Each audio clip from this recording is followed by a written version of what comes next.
And so the only way I found that I could be able to understand this is to go back to the year 1900, starting with Nikola Tesla, and then all the events that happen, and the global elite that everybody's familiar with, and how it started with the Vril Society and Maria Orsic, and then how Nazi Germany had achieved anti-gravity in 1934. Things that you're not taught in school.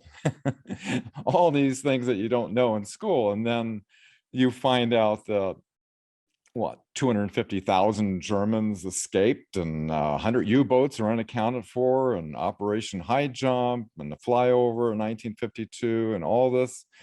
And you start to realize that, my God, yeah, we won war with Germany, but the Nazis effectively escaped. They had a plan to create a matrix of perception of controlling the media, controlling education, controlling Hollywood, going into the pharmaceutical corporations, going into the CIA.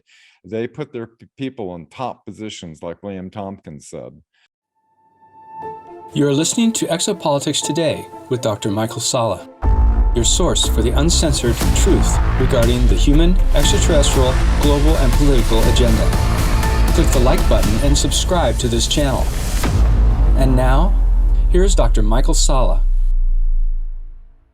Well, it's my great pleasure to welcome Dan Willis to Exopolitics Today.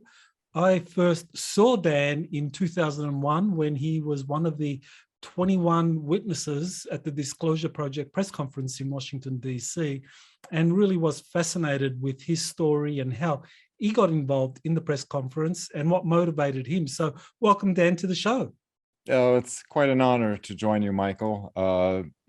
You are like the perfect candidate to be the world authority on exopolitics, being a professor teaching at a major university about international conflict, and how perfect to go right into exopolitical matters. And I've been following your work, and I'm quite honored to do this. We've done shows together here and there in the past, and we've never done, this is the first time you and I have actually done like an interview. Well, yeah, this is the first time I've actually got to interview you, which is a great way to just get your story out to my audience. And there are some maybe that don't know about you. So why don't we begin by you just sharing a little bit about your background? I know you were in the Navy. You served, I think, 1 or 2 tours, and then you had worked as in the press. So why don't you tell us about your background? Yes, my involvement with these 20 witnesses back, it'll be, what is it, May 4th right now, May 9th, 2001, almost 21 years ago. That was a long time ago. In 1969, I was in the Navy, and I had a high-level top-secret security clearance.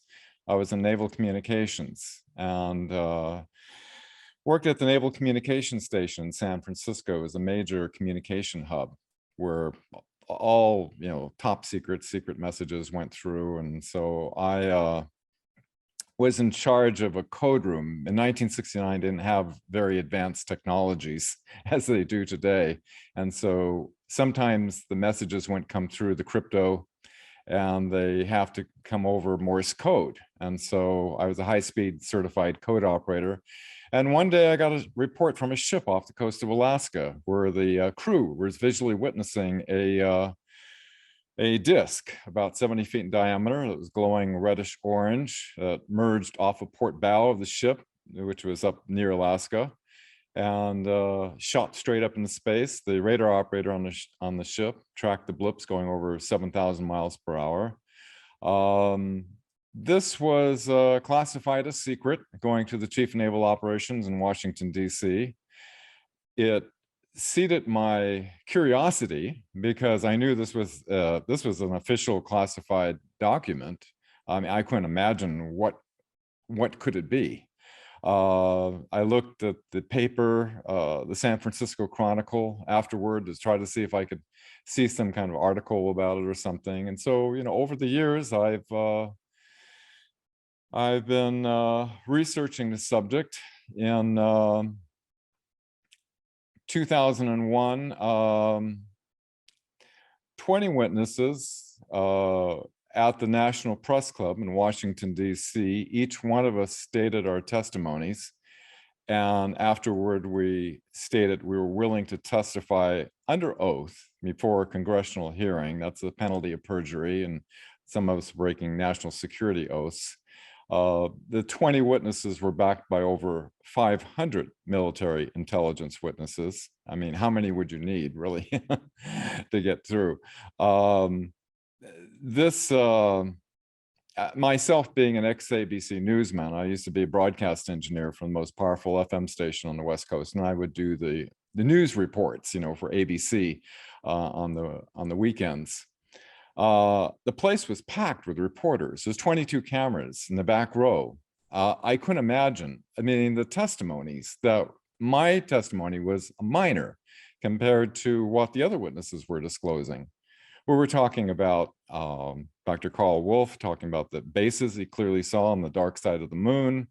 Donna Hare, the NASA is airbrushing out the UFOs before releasing them to the public, and the astronauts are sworn to secrecy. What happened when they went to the moon in 1969? Clifford Stone, there was a book when he's doing retrievals. 57 different extraterrestrial species were already categorized by 1989. Nuclear Captain Robert Salas, nuclear silos were UFOs had come over, the guards were with their weapons drawn, it was glowing red UFOs, and they would be multiply shut down, like that. It didn't destroy the base, they just shut them all down. We've had 0 point energy that could alleviate the need for nuclear oil and coal. Presidents, CIA directors, heads of intelligence, they're all being illegally denied access. In fact, that's what brought about the event, was a 1997 meeting at the Pentagon where a office of NRO rather, National Reconnaissance Office Security Advisory, which had a list of unacknowledged special access programs on the distribution list that were reverse engineering the extraterrestrial craft over at S4. This was presented to the Admiral, and Admiral looked into it. He was denied access, as the long history ever since going back to Eisenhower. He was furious because he was threatened that if he didn't drop the matter immediately, he would lose rank and see an early retirement. And so he told Dr. Greer that if you can get your people willing to testify under oath, you have my permission to go to the mainstream media with this. This group is quote unquote illegal, meaning not overseen by our constitutional government. So essentially that's what, I was the 100th videotape witness of this event. What was being disclosed, I felt humbled that I'm participating in this, what appeared to be like a world-changing event. I mean, it inspired you, and it inspired Gary McKinnon, who found out about the solar war and US Navy secret space program. It went all over the internet. I've seen our different testimonies in different languages, but with the media did what's called a limited hangout, which means that they only let out the part that was safe, and made it appear to sound like the only purpose for all of this was to have a congressional hearing on simply the reality of UFOs, completely omitting and taking out all this explosive testimonies. So I became aware that I didn't even know what Operation Mockingbird was, Michael, in 2001. So that's a little background. Yeah, well, that was truly a life-changing event for me in particular, because I actually was a full-time professor at American University teaching different graduate classes about international peace and conflict resolution. And I saw that Disclosure Project press conference, and it blew me away. It was like, wow, all the bells went off. It's like, wow, these guys are are speaking the truth. I mean, I knew it, I could feel it. And so what I did was actually in one of the summer classes at American University, the class was called Theory of Conflict, Violence and War. I actually, in 1 week, I actually scheduled some readings for people to look at, my graduate students to look into the UFO issue and to watch the first hour of the Disclosure Project press conference. So I got them to watch it. So this is a graduate class. And at the end of it, I said, well, let's line up. And in terms of a spectrum, if you strongly agree that these people are all telling the truth, then you can stand on the right, and you stand as on the far right if you think they're telling that you strongly believe they're telling the truth. And if you think they're just making it up, stand on the left. What a clever idea. And so out of the 25 students, only two thought that they were telling the truth. The other 23 either believed that they were just making it up, or they were just, fence sitters.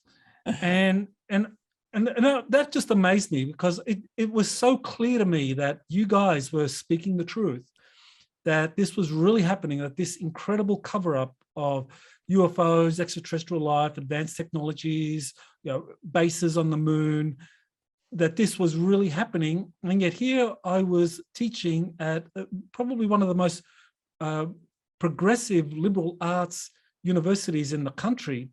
And the vast majority of the students thought it was hogwash, or just didn't think that there was anything worth pursuing in that.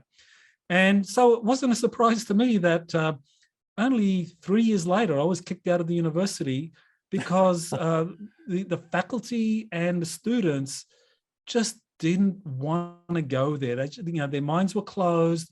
They went with established theories of international peace and conflict resolution, and political theory is a well understood science, and it breaks down into you either understand the world in terms of these emerging international processes, that's called kind of liberal internationalism, or it's understood in terms of balance of power.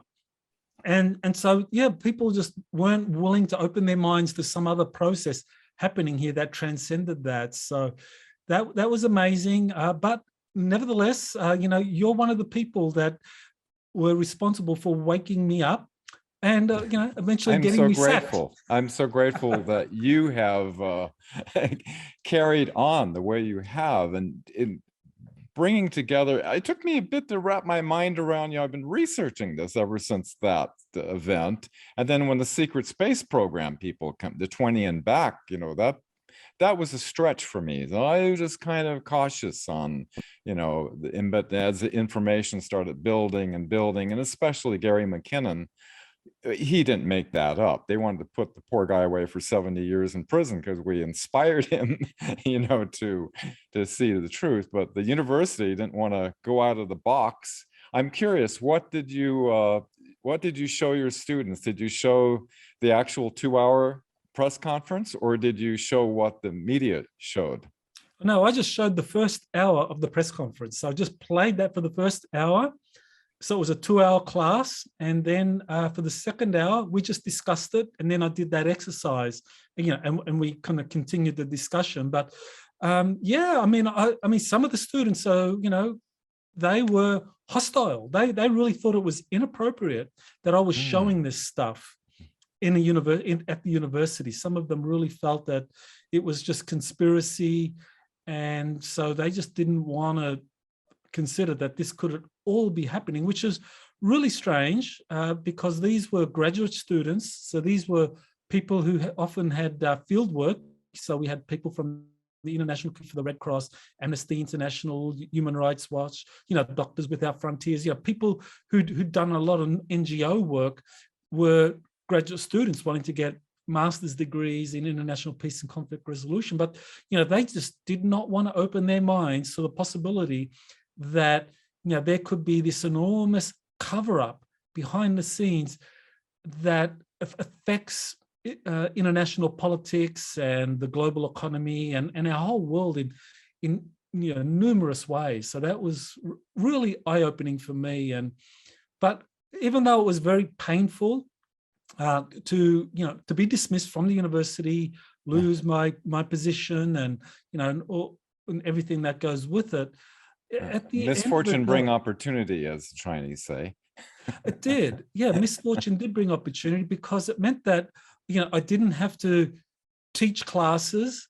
I didn't have to mark essays. I didn't have to do any admin work as a full-time professor. I was basically a free agent to just research and dive deep into this material. And it took a while, but eventually, I hit my stride, and haven't looked back. And so, yeah, the exopolitics field, I think it really needed me to kind of dive in and devote myself full-time to it. I couldn't do it part-time. I find it fascinating that you showed the first hour, because it's it shows psychologically there's some people really fight to not go out of their comfort zone, because if you showed the first hour, that means that you showed one of the first witnesses, which was John Callahan, who was head of investigations of the FAA, where they had a they had a UFO that was like 5 times the size of the 747. And they had ground radar, they had military radar, they had computer printouts, and the CIA swore them all to secrecy, saying that we don't release this to the public because it'd create panic. And they confiscated everything, but he had backups of all of the radar data and all the printouts and everything. And he brought that and put it right there in front of the podium after he gave his testimony. And is not the only one. Several of the witnesses had documented, Captain Robert Salas had documented evidence. Commander Graham Bethune, who was sitting to my right, who was interesting. That I had lunch with him. I found out later he was Admiral Byrd's pilot that flew him down to Antarctica, and he brought the official Office of Naval Intelligence report of his experience. So these were witnesses that not only willing to testify under oath, but they brought official documentation to back up. And it's curious that the students would discount that as fantasies. Well, that was what really surprised me, because I've been a field worker. I went to conflict zones in East Timor, in Kosovo, in Sri Lanka. These were war zones, and I was part of my work was to find out what was happening in these conflict zones and to promote peaceful solutions. So that was what my specialty was. So I had experience in interviewing people. And you could always tell when a person is under stress and feels threatened because of the secrets or the information that they have. And because a lot of the people I interviewed in my field were subjected to human rights abuses by government officials or military officials. So I kind of quickly learned that these were people that were telling the truth because they had everything to lose by telling the truth, because they weren't going to be rewarded, they weren't going to become press stars. All they were going to get from talking to people like me was harassment from official organizations. And so that was one of the things that impressed me about the Disclosure Project press conference, was that the people that came forward, like all of them, you included, all were prepared to testify before Congress. And, you were subjected to a lot of ridicule, harassment, a lot of the people that had this information. There was really nothing to gain. So that was one of the things that got me very, very interested in what was said, because in 2001, I was pretty much a conventional scholar. At that time, I believed the New York Times, the Washington Post, that CNN were giving you the gospel truth. And if anyone said that there was some other source of information better than the reporters, that were writing for the New York Times or the Post, I would have argued with you that there's no one better. These are the best of the best. And of course, you know, I went Right. through a big transition from that early naivety, but I know that a lot of people are stuck in that place now. A lot of academics are stuck in that place. And really, how do you open them up? I mean, it's a journey, and the Disclosure Project press conference started the journey for me, and maybe people are going to start their journey from watching this interview, or maybe it's a book, or maybe it's the chronology that you develop, which I think is really quite outstanding. I mean, you developed this chronology, something that I've wanted to do since I got involved in this field, was to like lay out a clear chronology. But you know, at the time, I didn't know what all the pieces of the puzzle were, because this is a giant jigsaw puzzle, and you know, finding out what all the pieces are and putting them into perspective, you know, that's a lot of work. So you've developed chronology, which I think really is an outstanding contribution, and it's very interesting because your chronology starts from 1922. And so that means that you go back 100 years and you map out the key events that mark the evolution of this kind of exopolitical flying saucer extraterrestrial cover-up. Well, my research is pale compared to yours. I am honored to. You're a pioneer in this. I had to try to understand this, because after we went in front of the mainstream media, we were on CNN and all the different networks and everything. CBS wanted to do an interview with me, a one-on-one, and I saw what CNN did with it. Made it kind of look like, those who don't want to believe, don't believe. I think John Callahan was saying something. Anyway, they made it sound as though, you know, the whole thing was just a thing. All these hundreds of witnesses, you know, just want to say that there is a reality to the UFO matter. And so CBS came down, interviewed me, but I told them I would not do this interview unless I said that we have the scientists are willing to go before an open congressional hearing to prove, put it on the table, that we have the 0-point energy that could alleviate the need for nuclear oil and coal. They promised. Afterward, the producer, she said, I've never had this happen before. They hire executives, you know, which we know now that the intelligence community made me cut that part out. And so it made me aware that our intelligence community is wanting to suppress a solution to help the entire world. And so sometimes shortly after that, a media company out of Hollywood, they wanted me to write an article on the control of media in regards to the UFO issue. And so I thought, this is a great opportunity for me to try to understand what the heck happened back then. Why was this not a world-changing event? And so the only way I found that I could be able to understand this is to go back to the year 1900, you know, starting with Nikola Tesla, and then all the events that happened, and the global elite that everybody's familiar with, you know, and how it started with the Willis Society and Maria Orsic, and then how Nazi Germany had achieved anti-gravity in 1934. Things that you're not taught in school. All these things that you don't know in school. And then you find out that, 250,000 Germans escaped, and 100 U-boats are unaccounted for, and Operation Highjump, and the flyover in 1952, and all this. And you start to realize that, my God, yeah, we won war with Germany, but the Nazis effectively escaped. They had a plan to create a matrix of perception of controlling the media, controlling education, controlling Hollywood, going into the pharmaceutical corporations, going into the CIA. They put their people in top positions, like William Tompkins said.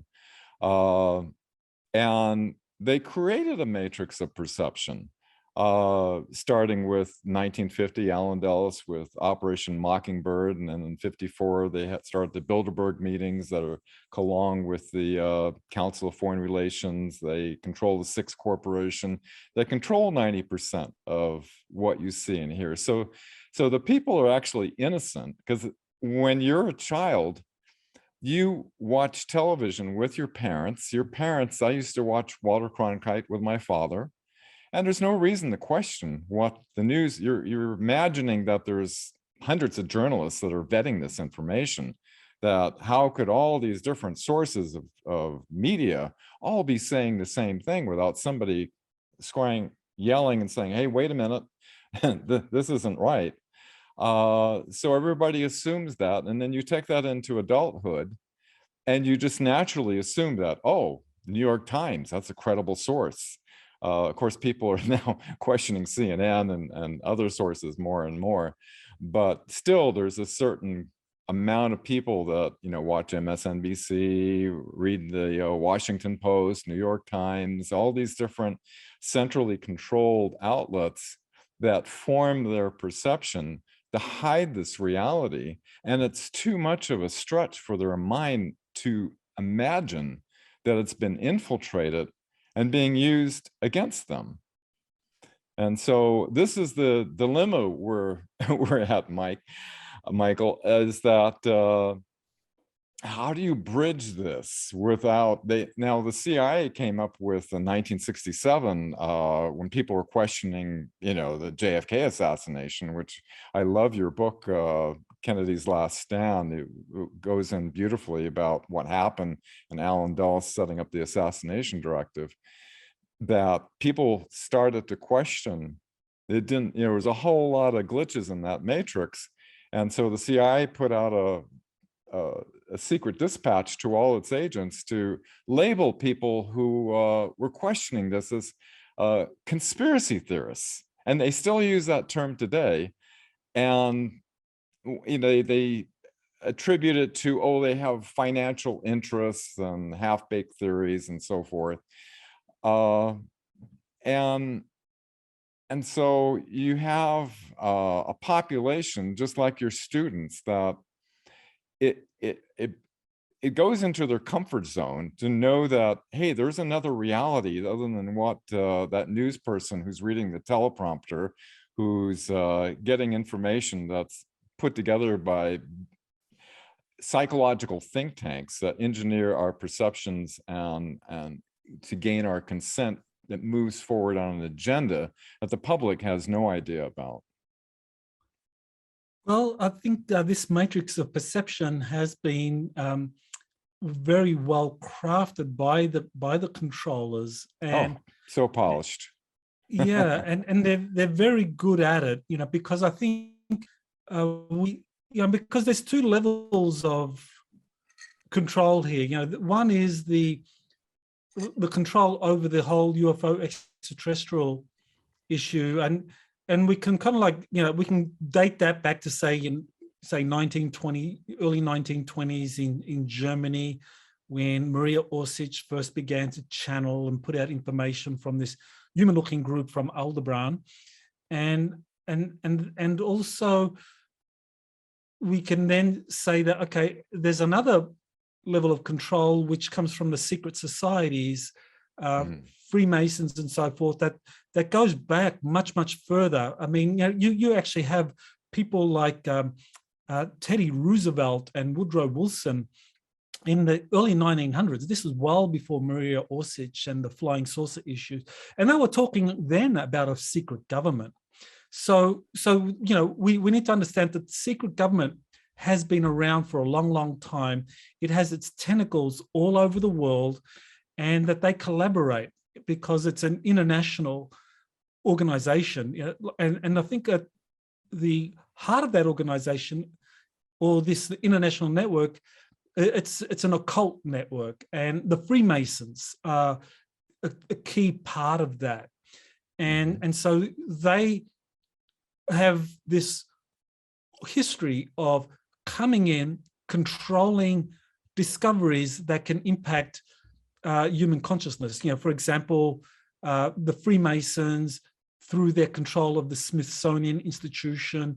I mean, they covered up the truth about these giants that were being discovered in the late 1800s and the early 1900s, that were being covered by the mainstream news at the time. And then the kind of Freemasons, Smithsonian just covered it all up because they didn't want people to start thinking about these giants and what that meant. So, you know, that matrix of perception has a long history. And so we know some of the organizations that were involved. And so that kind of, you know, that brings up a very interesting question. That is, okay, so you have this matrix of perception that goes back many, many centuries. Freemasons, occult organizations are involved in it, Vatican and so Jesuits, they all have a hand in it. And then in the early 1920s, Maria Orsic starts putting out this channeled information where she's revealing a lot of advanced technologies from these Aldebaran extraterrestrials.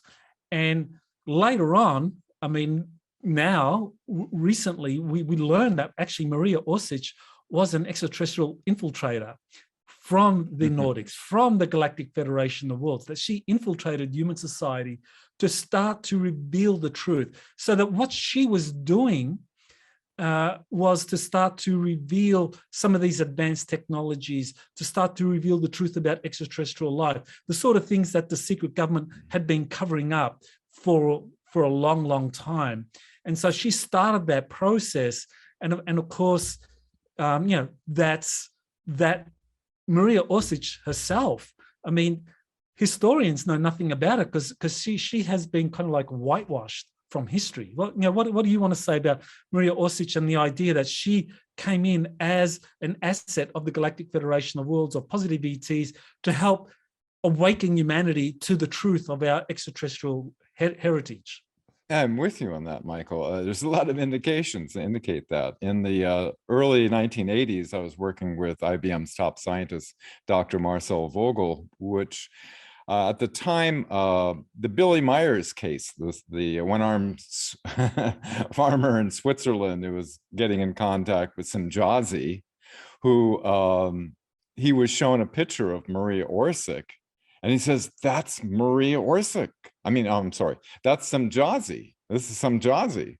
And then you have William Tompkins, who his Nordic secretary, Jessica, he was shown a picture of Maria Orsic, and he says, "That's Jessica, that's Jessica." And lately you've been interviewing, you know, my friend John Charles and Elena, and also John Charles's David, and they were on board the Solaris, and here's this Maria. you know, she doesn't look a day over 300, you know, but she looks great, you know, and so she's of a different DNA, I believe. And she's definitely intervening, it seems, appropriately at certain times with certain people that is moving along our timeline this whole thing fascinated me, what you did with Elena with the prime directive and how it matched up, and how the prime directive is attempting to create a balance from what intervened with Nazi Germany and the Sicarii Empire, the Dracos, and then how the US Navy was working with the Galactic Federation of Worlds in order to create a balance, and that they launched the secret space program back in the 80s. And it's just so incredible, the technology of the med beds, of that they're able to age reverse people and time reverse them and put them on a separate timeline. And you have so many of these witnesses that you've interviewed. And they're not all making it up. And if we were to show your class back in the year 2001, the 20 and back secret space programs, they would have a really hard time with that one if they couldn't even accept what we were saying, which was kind of basic back in 2001. Yeah. So, in terms of your timeline, the chronology that you developed, if we take what Maria Orsic was doing in the 1920s as a kind of starting point for introducing this knowledge about extraterrestrial life to humanity, the Weimar Republic in Germany was actually ideal for doing that, because it was very much at the forefront of liberal democratic values, and there was a kind of freedom, and information was free flowing in the Weimar Republic. And so Maria Orsic, her information was getting out, and William Tompkins talked about this. I mean, he kept talking about 4,400 people were working on these different technology projects. So, it's a lot. We're talking about something that happened 100 years ago now, but in the 1920s, there was this kind of like consciousness shift happening in the Weimar Republic. So what does the deep state do? What does the occult organizations do? They fund Adolf Hitler, and they bring him in to end the Weimar Republic. So this opening, because the first flying saucers that were developed in Germany were developed by Maria Orsic's group, and that was part of the Weimar Republic. So this was a civilian initiative. So what did the secret society do? They organized for a coup, essentially a coup, and they paid for Hitler's Nazi party to come into power, to grab power. And this is a historical fact. I mean, you can see the Dulles brothers, Alan Dulles and John Foster Dulles, actually went to Nazi Germany, or went to Germany in 1933 and actually helped fund Nazi Germany. And they convinced industrialists at the time to support Hitler. So what happened after that? So Hitler comes in, the Nazis are in, and then soon you actually have Hitler and the Nazis making agreements with the Draconians. So that means that, this promising beginning with the Weimar Republic, working with these positive extraterrestrials that Maria Orsic was in touch with, was all co-opted by the Nazis. And then the Nazis make these agreements with the Draconian extraterrestrials in the 1930s. And so, yeah, anything you want to add to that? And later there's agreements with the Nibu or the Greys, with the MJ-12 group that went around Eisenhower, which these agreements totally put us on a timeline of a hijacked planet. Speaking of a hijacked planet, after the congressional hearing was denied, they did not want to bring forth these scientists. We had scientists in these black projects that could prove these technologies. Dr. Greer set up a corporation. We had a database of about 300 scientists and inventors. And with my scientific background, I volunteered to be one of 6 technical advisors. Everybody had multiple PhDs except myself. I have a lot of hands-on experience. One of our Eugene Malev was one of our group that, unfortunately, when I first got involved, he was murdered. And it was 10 years from 2004 to 2014 that I flew around the planet, meeting with scientists and inventors, vetting what's called over unity type technologies with Professor Ted Loiter. He was teaching at University of New Hampshire. He was a earth sciences professor. He didn't have the technical background that I do. So that's why I was brought in. One instance, we had an inventor in the Dominican Republic had an energy device over 1 watt going in, 500 watts going out. I was going to fly back down and blueprint schematic this out. And the inventor says 2 CIA agents showed up at the door just before we got there and says, "This works, you're dead." So he completely disassembled it. I was going to blueprint this out and send it by multiple carriers in case something happened to us, so they'd be able to reproduce it. So it's just one horror story after another. I worked with the Bedini brothers, who mysteriously both died on the same day. One Dutch scientist, incredible. He wrote multiple volumes of the dynamics of electron flow and the advanced calculus. And he was able, Dr. Greer actually set up down the street from Thomas Jefferson's place, Monticello, we set up a temporary lab where I would meet with some of these scientists and they would prove their technologies. And this one scientist had a energy device that was like 140 watts of power coming out of a little box, pulling it out of the air. He was going to Europe to patent it, and he was found slumped over the steering wheel with a heart attack just before going there.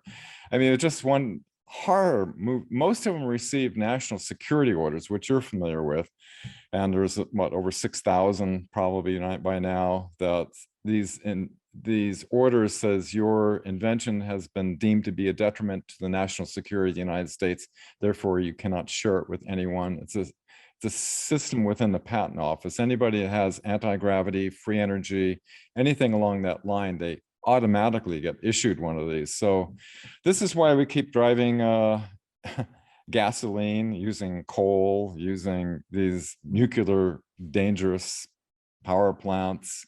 We've had our future technologically hijacked from us.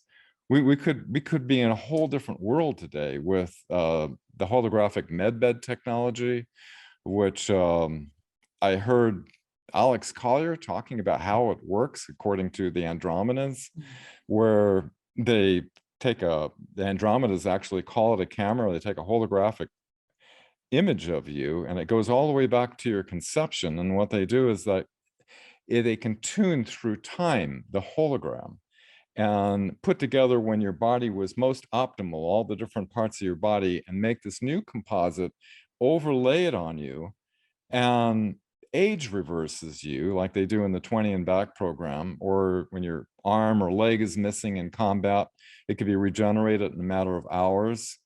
And a project I worked on with Dr. Vogel was a camera that was patented by the European Patent Office in France, that was a Delaware camera that substantiated to be able to tune through time a holographic reality that can be attuned to. I won't go into it all, but it was patented, and thousands of photos were made of it. And one example was a woman who was pregnant 50 miles away. They were able to tune into the baby and see it go through different stages of progression, moving backwards and forwards into time by using a drop of blood as a holographic fractal witness of that.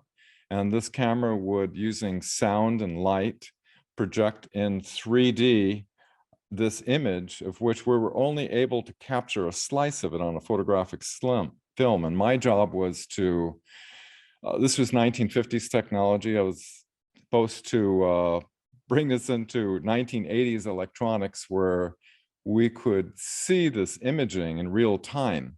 And so that was one of the projects I worked on with Marcel Vogel that substantiated what Alex Collier was saying, how the medbeds holographically work.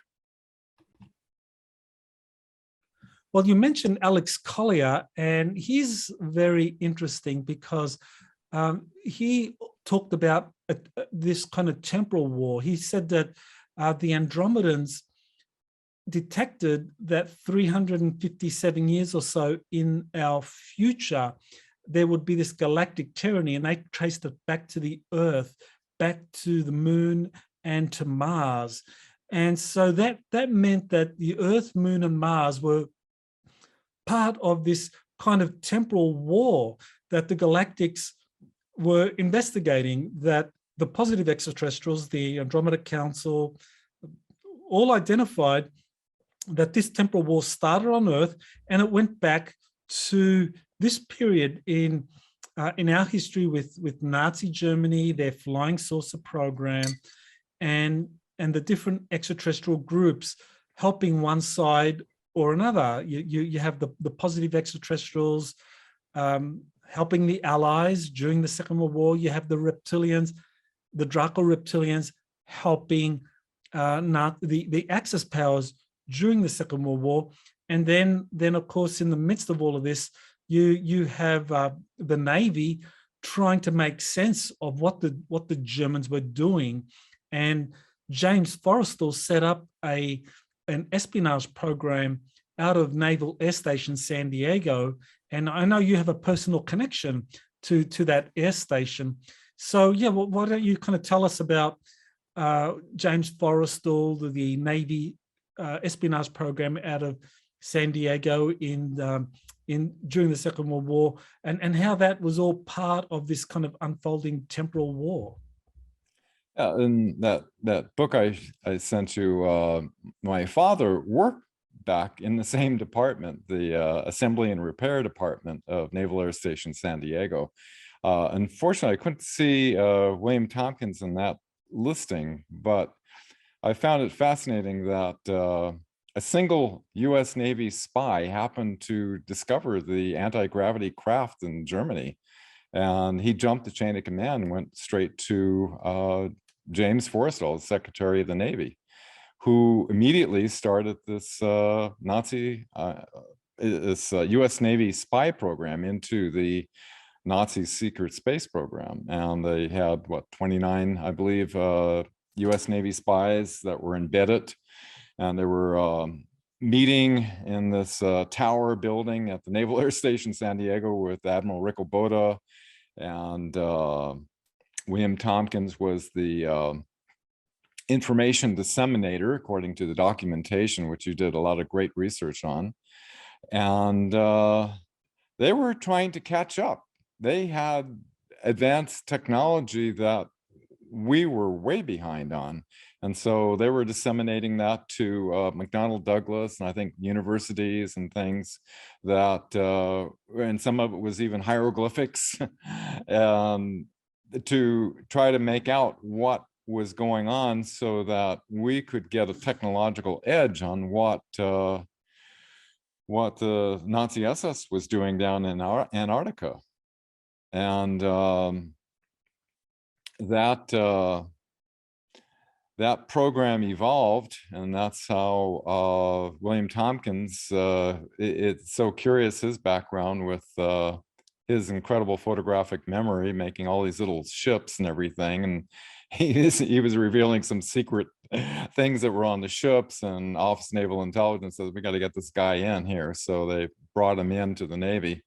And so, yeah, it's a fascinating part of history. And there's documentation that shows that what happened back in the Battle of LA, 1942, with the documents that showed that Admiral Riccoboda flew over to Wright-Patterson and was investigating this unusual craft, although it didn't state specifically in the document, but it was pretty obvious, especially with all the leaked documents of what I think it was during the time of Roosevelt, that, and forget all the generals and everything, but there was a lot of authenticated documents that indicate that there was definitely craft that was shot down during that event, and that that's what essentially led to the split between the Navy and the Air Force, with General Henry Arnold with the Rand Corporation basically bringing in a huge amount of money and forcing the Navy to do its own research secretly. And so it seemed like the Air Force and the CIA and the Nazis and were all teamed together, and the Navy was doing its own thing separately. And so it seems that the Nordic extraterrestrials decided that's how to bring about balance, is to work with the Navy, and that's the situation we have. Yeah, that effort by the Nordics to identify the US Navy as the most powerful or most prominent military organization in the United States and on the planet to be a conduit for this future. I mean, earlier on you mentioned the Prime Directive, and that seems to be very important for these Nordics, that they were intervening because there had been a violation of the Prime Directive. The Draco reptilians actively came in and began to help the Germans or help the Nazis during the Second World War, and then help them set up this base in Antarctica that was used for starting up a secret space program. And so what the Nordics did, the Galactic Federation, was to help the US Navy develop their own program. And of course, William Tompkins talks about Jessica, the Nordics that had infiltrated Douglas Aircraft Company and a number of other companies, and that this was kind of like rival or parallel development tracks between the US Navy that was being helped by the Nordics and the US Air Force that had made deals with the Germans in Antarctica. So, is that something you want to kind of like elaborate on? No doubt. I found, as far as the, intervening with the timeline, I found that the Galactic Federation, as a kid in the 50s, 60s, I used to love, the science fiction movies and watch The Outer Limits, and I was fascinated to find that Leslie Stevens, the creator of Outer Limits, his father was Admiral Leslie Stevens, involved in Office of Naval Intelligence, psychological operations, and he was a contemporary with Admiral Rico Porta, and that Gene Roddenberry was fed the Star Trek script, and seeding this positive timeline of a future, Prime Directive, teleportation, warp drives, all as a child, I was looking at Star Trek and I was like, God, I'm sure it collectively affected the entire world with all these concepts that were brought about as a science fiction. So, and I believe that affected the timeline considerably. But yeah, apparently the Air Force was kind of brought in and working with the CIA. And it's interesting that in September of 1947, both the CIA and the Air Force were created on the same day. And MJ-12. Yeah, well, that's right. That the National Security Act of 1947, because that was all set up to manage this extraterrestrial issue, and of course, dealing with the Nazis in Antarctica, dealing with extraterrestrial visitors to Earth, all that required a dedicated agency. So, we know that the history, I mean, the chronology that you've presented on your website really kind of lays out the different events that occurred over the last 100 years. So I definitely recommend people to kind of go to that to look through it. But bringing it all now to the present day, what we see is that, as you were saying, that there was a build-up, that you had different development tracks. One track was to kind of build up the Nazi Antarctica operations that was working with the Draconians, and they're kind of like co-opt the US to feed resources, to feed people and money, to create this huge space program that would serve as an auxiliary for the Draconian fleet in interstellar war. And on the other hand, you have the Navy being helped on the side by these Nordics that had infiltrated and were helping the Navy develop its own space fleets.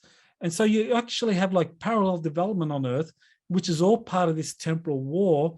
And it seems that everything has recently come to a head, that over the last few years, that this temporal war has come to a head, because like we have different timelines.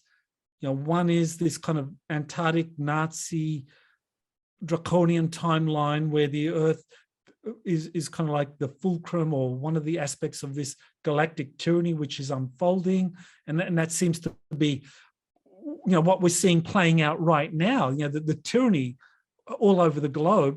And on the other hand, behind the scenes, we have this kind of Star Trek future unfolding, and you have like the Earth Alliance kind of nurturing that. So right now we kind of like live on a schizophrenic planet where on the surface it all looks pretty dark, but behind the scenes this Star Trek future is being methodically created and is being led, or it's playing out behind the scenes, but at some point it's going to start emerging into the public scene. So yeah, do you kind of like want to talk about that? Yeah, it's so true, Michael. Their power is only secrecy and deception, how they can move forward. Our power for the Star Trek future, which is the one I prefer, is disclosure. And because when the people become aware of the truth, there's more of us than there is of them. And this global cabal, that's the ones that help fund the Nazis and everything,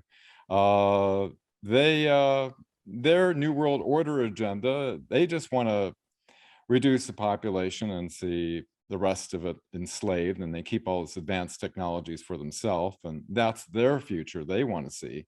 Whereas there is an incredible, beautiful future that can be realized with the full disclosure put out. And I was thinking of a thought earlier about how there's certain things that are revealed when you look historically and you look chronologically in sequence.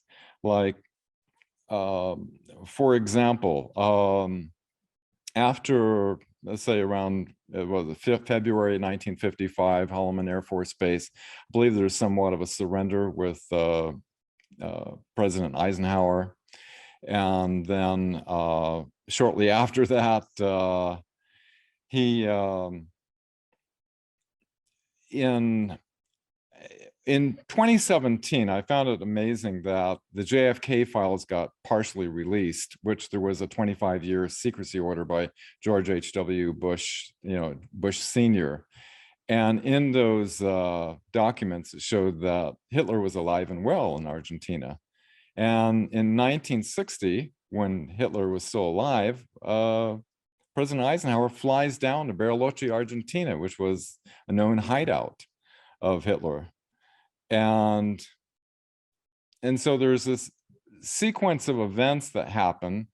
Right after the surrender, you have, I think it was 1956, you have Operation Deep Freeze, where they started sending down supplies and personnel down to Antarctica.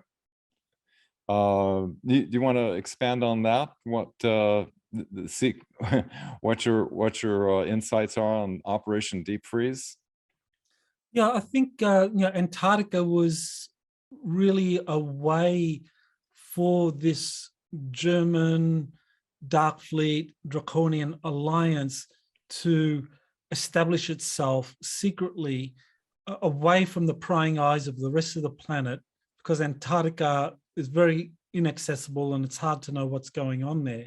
And of course, they reached these agreements with the Eisenhower administration, where huge amounts of money were secretly funneled to the Antarctic Germans under the Apollo program. I mean, the Apollo program was a cover.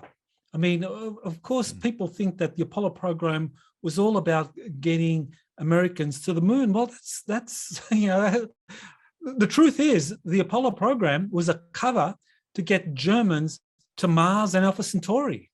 I mean, that's the truth, because they were building these Saturn V rockets that, they could launch 100 tons into Earth orbit and take it to the moon and do their exploration up there. But in the meantime, they were building these fleets of Hannibal spacecraft and cigar-shaped craft that could take, 10 times that and do it, and have fleets of these things going out there. So really, Antarctica was where the action was really happening, and the Apollo program was a cover, and of course this was all happening because agreements had been made, and what the Navy was doing was to kind of monitor all that, but then set up its Solar Warden space program.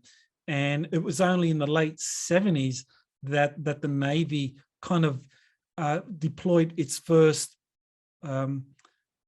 cigar-shaped craft, which were really converted Nautilus craft, Nautilus class submarines that were retrofitted with anti-gravity and kind of free energy devices so that they could fly off into space. So that's how the Navy began. But the Navy was like 20 years, 30 years behind the Germans, because the Germans had developed their Andromeda class cigar-shaped craft in the 1940s, and the Navy's doing it in the 1970s.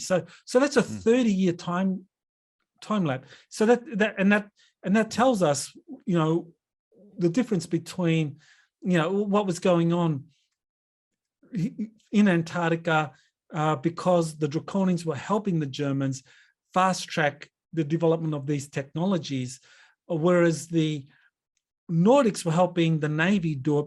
But the Nordics were kind of like more, they wouldn't just give the technologies to the Navy scientists. They would say, well, they would work with people like William Tompkins and kind of like feed him ideas and help us develop it indigenously. So it took a lot longer. So the Navy was like a full 30 years behind what the Germans had done with the Draconians because of the non-interference. And so that, that's kind of like a key part of our history. And only recently, it seems that there's been a big shift in control in Antarctica. Yeah, the Nordics had to work within the confines of the Prime Directive with helping the Navy. And before the Apollo program, Werner von Braun with Walt Disney was selling the public, going to the moon and Mars using rockets, where him and his mentor, Professor Hermann Oberth, who had help from people from other worlds, they knew darn well, they understood the torsion physics of anti-gravity. So basically, the whole thing was a very expensive prop to make the public feel like, oh, we're doing something with the rockets and things. And he makes you wonder about Elon Musk, with the rockets going up, when all this is such primitive, compared to what was developed decades prior. But because of the secrecy and the control of the information, they've been able to keep this other world that is far decades ahead of us, while we're still using primitive, obsolete technologies. So this bifurcation, where we actually have a space program using antiquated rocket technologies, and on the other hand, we have a secret space program using anti-gravity. Now, I know there's a lot of people that have been working behind the scenes to actually create anti-gravity technologies, and you've actually done some work with that, and you kind of mentioned it briefly before. So, how far have you gone, and people that you have worked with gone in developing some working anti-gravity or free energy propulsion or free energy systems that could be used in the civilian sector? Well, I haven't worked with anti-gravity, essentially just energy systems. And there's been work with Yeah, he just passed away. I got a mental blank on him. Anyway, worked with a number of scientists that had systems. Some were solid state, some were rotational, different types of configurations. The problem is that it doesn't get to market. I have one scientist friend who had a small device that put out about 180 watts of power. He had 60,000 of them made in Japan. He had his vehicles blown up. He was thrown in prison. He received a national security order. He couldn't bring it to he couldn't bring it to the public. Since that time, without a national security order, he has another energy device, and that the small box that produces over a kilowatt, and it's plexiglass. You can see through it. There's no batteries, no nothing. And we won't have time to go into it, but he's an interesting one, because I think I shared an audio recording. He actually got a hold of one of the Tesla generators that was used on the USS Eldridge and got it operational, and was able to create a dimensional portal. He actually has a photograph of an entity going through the wall. Though unfortunately, it's just a sad story. I wish I had something to say that yes, we have something that was able to get released, but they make darn sure that nothing gets out to the public that infringes on their whole system. I met with in 2001. I met with a whole group of scientists. One of them was Mark Cummings, who had a crystal in his laboratory. He was a physicist at Berkeley, and was able to get a huge amount of power out of it. And it was glowing and it was levitating, actually. They came in with a SWAT team, cleaned out his whole laboratory. It's just one nightmare story after another, but it's something, it's sort of a sore spot for me, because I spent 10 years and it was just one situation after another. You would imagine that something would be able to come out that you can help the world with, but they make darn sure that it doesn't get to a certain stage. Yeah, the suppression of free energy and anti-gravity technologies has been going on for a long time. I know that some people were working in a place called Paradise, California, on some of these free energy and anti-gravity devices. Ralph Ring was someone that worked with Otis Carr in the early 1960s, and actually Otis Carr came up with an operational anti-gravity device that was flight tested, and it worked. And then he was raided by a number of alphabet agencies, kind of similar to what you described with Mark Cummings, the free energy inventor.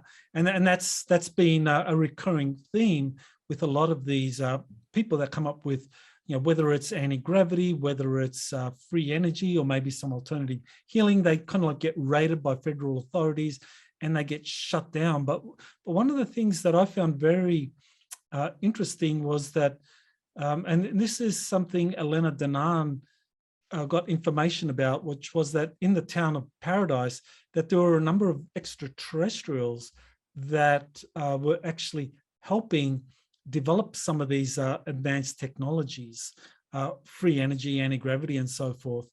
And that was the reason why the town was burnt down. So, it shows you the extent to which the secret government goes to prevent all this stuff from coming out. That, it's not only just getting raided by official agencies, but it's like they'll use directed energy weapons to target people or buildings or even an entire town to take out some facilities. And apparently the extraterrestrials that were located at Paradise, though, they had underground laboratories, and because the directed energy weapons took out the town, those facilities were lost, as well as a number of people, a number of extraterrestrials.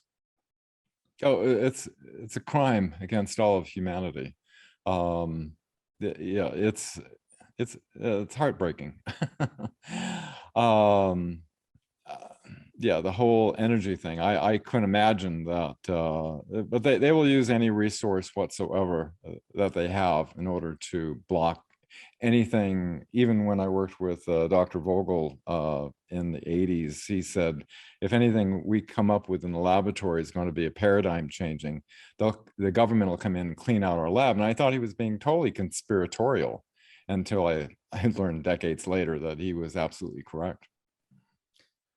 So what does that mean then for our future? I mean, if the history has been that, whenever free energy or kind of alternative researchers come up with some of these pioneering technologies, that they get raided or they get shut down, or, entire towns are burnt down so that this stuff doesn't see the light of day. Does that mean that this stuff is only ever going to come out through major corporations like, maybe Tesla's SpaceX, Lockheed Martin, Skunk Works, or Northrop Grumman, that the system is set up that, okay, if this technology is ever to be developed, it's going to come out through major corporations.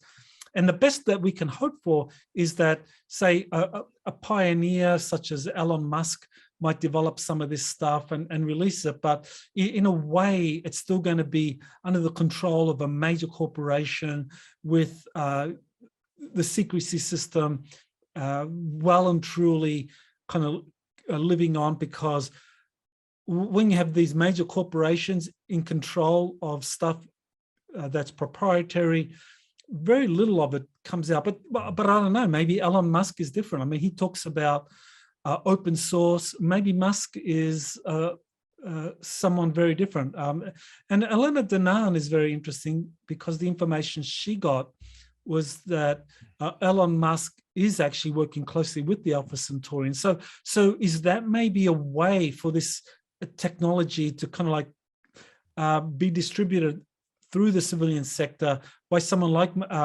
Musk, who really does run a big corporation?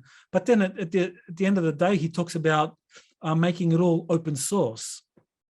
Well, I think it would be a front operation where they would use Elon Musk as the genius billionaire is coming out with these great inventions. But as you and I know, in these programs, they working with advanced races that are thousands or millions of years in advance. It's kind of good that we don't have something sort of half, that when you consider, like when we were going to have these scientists come forth before open congressional hearing to prove we had 0-point energy, stuff that's in the black projects is far beyond what civilian inventors are producing. So the only way this technology is going to come out is that the dark controlling forces that have kept it suppressed have been, disclosure happens. They have been recognized who they are. They are then brought to justice in a Nuremberg type of trial, where they no longer will hijack our planet's future. At that point, I believe we will have this incredible technologies that are for energy, transportation across the board, for all humanity to benefit from, that are more highly developed than a lot of backyard scientists and inventors around the planet. Although there's some brilliant minds on the planet that have received national security orders, the stuff they have developed with huge amounts of funding and brilliant minds is way in advance. So it would make sense to have that type of technology. And Elena Danaan's information, I find it quite interesting, because she keeps having situations where her information corroborates, such as with what's happening on Neptune, and about the arc that's down in Bermuda, and about the Prime Directive. You have all these different situations with her that corroborate before it actually becomes public what her contacts in the Galactic Federation are communicating to her. And so the situation is that there needs to be this global mass awakening. And, you know, you're contributing immensely, Michael, by what you're doing, bringing together controversial, I guess, to the mainstream normies, I guess you could say, the secret space program witnesses, and corroborating. You do the due diligence, you do the research, you do the background on all these people. You bring forth and put together this information and present it on a platform that's educating the public, and the public can start to see that all these people aren't making this up.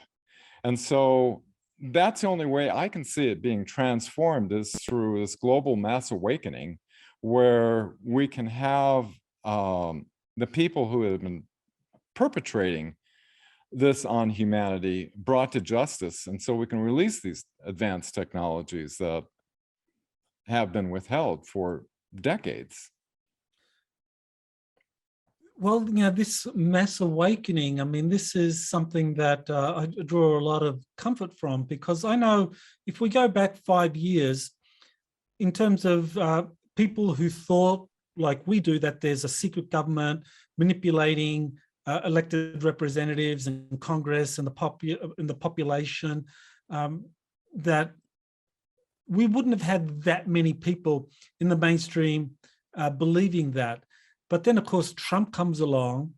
You have the Q movement, and you kind of like have people suddenly being red-pilled that there's this secret government involving these, you know, I want to avoid the trigger words for the censors. Right. But you have this secret government that's pulling the strings behind the scenes, that kind of does things like send mainstream media reports, to send talking points to mainstream media at 4 a.m. in the morning. These are your talking points for the day. Right. You know, that sort of thing, say 5 years ago, only a few people would have believed that was going on. But after Trump and the Q movement, all of a sudden, it's become so mainstream that they actually had to ban these groups. They had to ban these people. Oh, the efforts they went through, my God. Yeah, everything, you know, all the mainstream media is attacking him. Even Congress wrote something against it, deleted thousands or millions of accounts that even mention the word. You know, why is it so, what is it that is so dangerous? And then they try to associate it with it. All the psychological operations is a dangerous Nazi cult, you know, that's it's violent and you know, it's like it's almost humorous, the extent that they go to. And what's sad is that I used to watch the news, but my wife and I find that it's so disturbing watching somebody lie to you, and that we don't do it anymore, because I want to find out what is it that they're putting in people's minds that are believing this stuff. It's just so they get an idea of where they're going with it. You can tell where they're going with things, you know, like I saw on the news report that the sanctions on Russia, we're expecting a cyber attack, you know, from Russia, you know, and all this stuff. You can see where they seed and prep the public where they're taking the agenda next. And how do we don't control CNN, we don't control the New York Times, and so long as those people are just locked into those channels, they're just going to think we're the fringe people that that believe in the wild, crazy conspiracy theories. Well, you know, this is the key, and it goes back to, you know, how we began, that, you know, back in the early 1900s, there was this secret government pulling the strings, and people have been talking about this for over 100 years. I mean, I mentioned, you know, Teddy Roosevelt was a Republican. Woodrow Wilson was a Democrat. And both of them believed that there was a secret government pulling the strings. So today, I mean, you actually have on the political right, Trump supporters that they're fully on board now. Yeah, there's a secret government.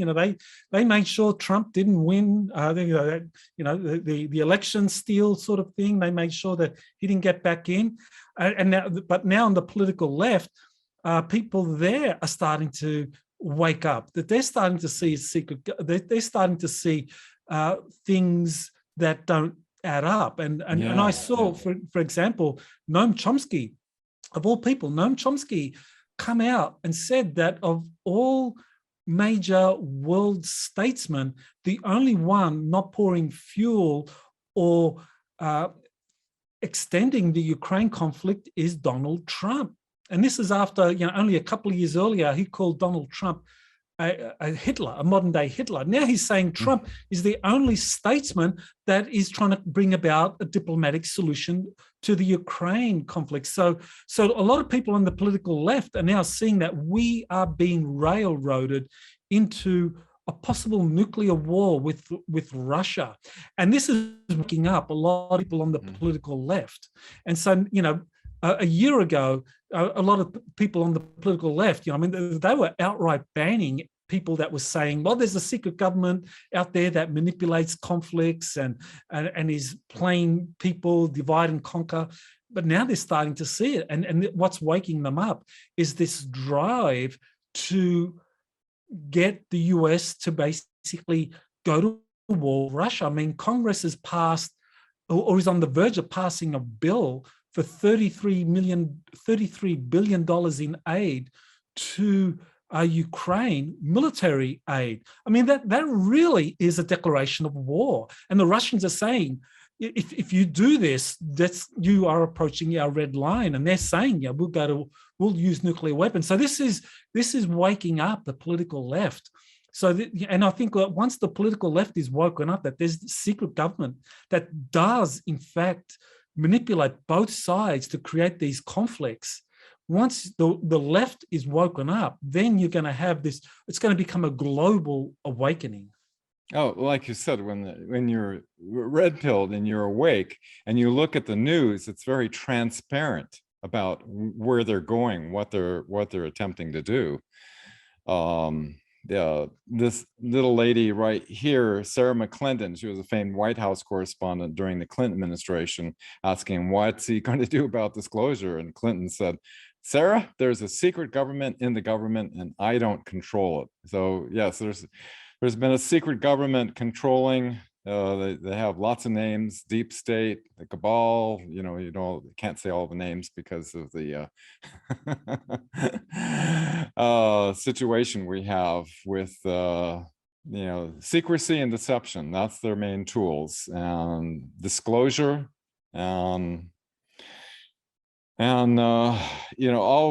thank God for the alternative media. That's all we have in order to get this information out. But it's like, it's like preaching to the choir, as they say. A lot of the people who watch these channels, they're already pretty savvy. They've already been doing a little bit of research on their own. Sometimes, once in a while, you get somebody that shares something with a family member, and they look at something and say, oh my God. I remember this one gay liberal guy, Brandon, his name was, that his family member said, oh, CNN's manipulating the information. Oh, no, they're not. No, they're not. And then he looked into it, and it was like, oh my God, they are. And he turned from an extreme liberal to started the walkaway movement, And so the people who are, when they find out they've been deceived, become some of the greatest warriors for the truth. So what do you think is going to happen now? I mean, we are at this critical point where if things don't evolve in the positive direction, there could be like this nuclear war. And of course, there's all the oppression, the shutdowns, all of the efforts to kind of like put people in a place of fear, put them in a place of anxiety, food scarcity, all of these negative things that seem to be kind of like coming our way. But on the other hand, you have this kind of like Star Trek future. You have the Artemis Accords, you have Space Force, you have Space Command forming multinational space alliance, and you have the Galactic Federation kind of like working with these positive human groups. So I mean, is there going to be a split? Are we going to go in one direction or the other? What do you think is going to happen? We're definitely at a fulcrum point, aren't we, Michael? You have they're working on a food famine, they're working on nuclear war, they're working on a global cyber attack and the whole power grid going down with Klaus Schultz and his cyber polygon. They always do these. They have the long history of doing these exercises before they do what they're going to do. And so, on the other hand, like you said, we have an incredible future with the Artemis Accords. We have huge galactic fleet apparently in our solar system that, and hopefully they would intervene, if there was a nuclear situation, like they did in the past. Of course, Hiroshima and Nagasaki didn't have that advantage. And so everybody is kind of wondering the same thought that you and I are both thinking, which way is it going to go? But for some reason, I feel optimistic. I don't know what it's based on, but I just have this faith in that there's enough of us that that there's this morphogenic field that we're all connected with. Mm-hmm. And I'm doing something with Elena in the future here with her Thorhan's younger brother terraforms planets. Gave me a whole lot of information on the technology of crystals, which is correlating perfectly with the lab research that Dr. Marcel Vogel did. And so it's going to get a lot of people envisioning a positive timeline and seeding it in with the crystals. Since we're not going out there and picketing. When we did this back in 2001, Larry Warren, who was in the Brentwater situation, he was on the phone to London and he was saying, "Hey, Dan, they're picketing out in front of Parliament. They're saying, expose the secret government, release the extraterrestrial technologies. They're all picketing out there." I thought it was fantastic. There was nothing like that happening in Washington. And so you and I know we can picket and go to protests. We can do all this stuff. We can do YouTubes. But sometimes maybe we have to approach it spiritually, from within and help seed that global collective reality on our planetary matrix that we're all connected with. Do anything we can. I'm sure everybody wants to feel empowered, because we look at the situation. If you look at the news, it's like depressing. So people want to feel like, I know a lot of people want to see us go on a positive timeline, and I think there is this desire in so many people's hearts and minds to see that future, Star Trek future, and I think that's going to be the driving force that will move us to that. And somehow it's going to play out for humanity's future in that way.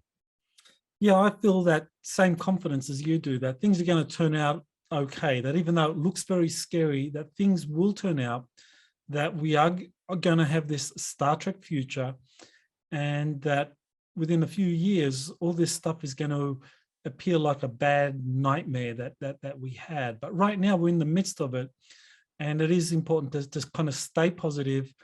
I think being informed about the issues always helps. I think that the chronology you developed actually is an important tool for people to just know about how things have evolved over the last 100 years to today. So how do people find this chronology that you developed, or this timeline of the whole exopolitical extraterrestrial intervention on Earth? Oh, Michael, it was the Hollywood article that turned online, and it's crude. It's not a professional site, thewebmatrix.net. And it started, I was aware of all these witness testimonies, so I had many documents that were authenticated. And so I started plugging them along into the chronological timeline. It starts to, when you see things chronologically in sequence, one following the next, and there's definite connections, such as when James Forrestal was murdered, and then General Beadle Smith was brought in, and he comes out with a memo for psychological warfare using the UFO issue. And then you have George Adamski coming out with the Space Brothers of Venus, and the picture of the Haunebu 2 is the spacecraft from Venus. You have this sequence of events that are very revealing of how, and if you look at things over time, and you have documents that are authenticated, and you have these witness testimonies, you can't fake that. And so, yeah, it's thewebmatrix.net, and I have no commercial interest whatsoever. I just want to. It just bothers me to see that this planet has been deceived, and that we have this potential world that has been withheld, and the only thing that's kept it withheld is the deceptions. And the deception needs to be exposed, and the world liberated. Well, I know you've played a big role in waking up a lot of people, through your involvement with the Disclosure Project press conference, and you've been doing a lot of interviews. You've been working with a lot of people, free energy inventors, and you've been trying to really help us move forward as a civilization. So I know that we are at this critical point, where we either implode or we kind of expand into a galactic civilization. But I think you've done your bit to help us move in that positive direction, and I think you're one of the heroes, Dan, for getting us into this Star Trek future. So I want to thank you for that. Well, Michael, you're my mentor, and I highly recommend your books, because my timeline would be totally incomplete without all the incredible research knowledge that you've done into your whole book series on the secret space program, which I highly recommend everyone to read. And there's references for everything, and know the truth, and speak the truth, and help be part of the solution, not part of the problem. Well, I want to thank you, Dan, for being on Exopolitics Today. Aloha. My honor. Aloha, Michael. You have been listening to Exopolitics Today with Dr. Michael Salla. Please remember to like, share, and subscribe to this channel. Join or start a conversation in the comments. Take the time to explore the vast library of best-selling books, webinars, and podcasts by Dr. Salla. Visit exopoliticstoday.com.